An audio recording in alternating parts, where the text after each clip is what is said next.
परत येण्याचा स्कोप आहे. ठीक आहे, मग काय आहे का ऑफर तुम्ही त्यांना माहिती नाही, तो नुसता बाकाचं नाही, प्रसंग बडा बाका आहे म्हणा. तर या गोष्टी थोड्या खेळीमेळीने झाल्यात आणि त्या खेळीमेळीनेच घ्यायला पाहिजे. पण सर काही बदल होत आहेत महाराष्ट्राच्या राजकारणात, कारण एकनाथ शिंदे पण आज म्हणाले की मी छोटे मोठे ऑपरेशन्स करत असतो. आज आनंदराज आंबेडकर पण त्यांच्या पक्षासोबत युती झाली नाही. जाऊ दे, आता ऑपरेशनचा माझ्या एवढा अनुभव त्यांना नाही आहे. त्याच्यामुळे मी छोटी मोठी ऑपरेशन करत नसतो, मी करतो ती मोठी ऑपरेशन करतो. ठीक आहे, मला वाटतं काय विषय आज पहिल्यांदा सामने आला तर ज्यावेळेला सोन्याचा चमचा घेऊन तुम्ही जन्माला ह्या वाक्यावर तुम्ही पलटवार केला, त्याबद्दल काय? पहिला महत्त्वाचा मुद्दा असा की सोन्याचा चमचा घेऊन मी जन्माला आलो तर हे माझ्या वडिलांचं आणि आजोबांचं कर्तृत्व आणि आमची परिस्थिती काय होती कशी होती त्यांना माहिती आहे. ज्यांनी त्यांना सोन्याच्या चमच्यातनं भरवलं त्या अन्नाशी प्रतारणा केली, हे पाप जनता विसरू शकणार नाही. पण आज पहिल्यांदा तुम्ही विधान परिषदेमध्ये विरोधी पक्षात असताना भाषण केलं. नाही, विरोधी रेस्टॉरंट, निष्ठा असे अनेक विषय निघाले, ज्यावेळेस उपमुख्यमंत्री एकनाथ शिंदे तुमच्या समोर. त्यांना बोलण्याचा काय अधिकारच नाही, कारण मी तेच परत सांगतो की मराठी माणसाला स्वतःच्या हक्काची जी काय रोजीरोटी आहे ती मिळवून देण्याचं काम शिवसेना प्रमुखांनी केलं. आणि हे आयत्या ताटावरती बसलेली लोकं होती, त्यांनी खाल्ल्या ताटामध्ये जे काय प्रतारणा केली, मी जास्त तो शब्द वापरत नाही, तो त्यांना लखलाभ हो, लोक त्यांना ओळखून सभागृहात आज दोनदा मी पुन्हा येईल हे सभागृहात त्यांनी वाक्य अगदी देवेंद्र फडणवीस यांचं नाव घेऊन मीच त्यांना सांगितलं ना माझ्या वाचनात परत बोला तुम्ही म्हणा म्हणून.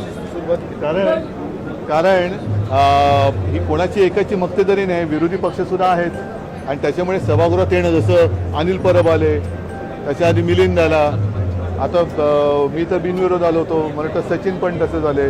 तर ही तर जाणं येणं सुरू असतं, त्याच्यामुळे तसा काही वेगळा विषय नाही.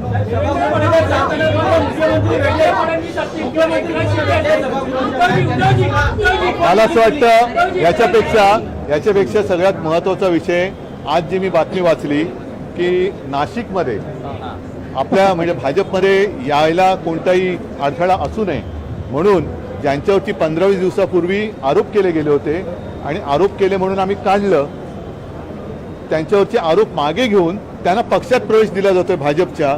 एवढी ही यांची नीतिमत्ता खालवले, हे फार दुर्दैव आहे महाराष्ट्राचं. म्हणजे आता यांची राजकारणाची पातळी किती खालवले आणि कोणावरती काही आरोप करायचे, आयुष्यातनं उठवायचं, पूर्ण बदनाम करून टाकायचं. त्यांच्या पक्षात जातोय म्हटल्यानंतर आरोप मागे घ्यायचे आणि जणू काय गंगेत नाहून त्यांना घेतलं पक्षात, अशा पद्धतीने हे राजकारण चालले, फार वाईट आहे.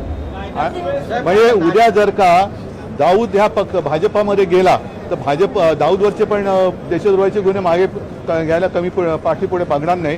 ह्याचं कारण आधी सलीम कुत्त्याबरोबर काय पार्टी केली म्हणून आरोप केले गेले, इक्बाल मिर्ची बरोबर व्यवहार गेला म्हणून आरोप केले गेले आणि त्यांनी मग ते पक्षात गेल्यानंतर ते आरोप मागे घेतले गेले. म्हणजे हे नवाब मलिक त्यांचं पण उदाहरण आहे.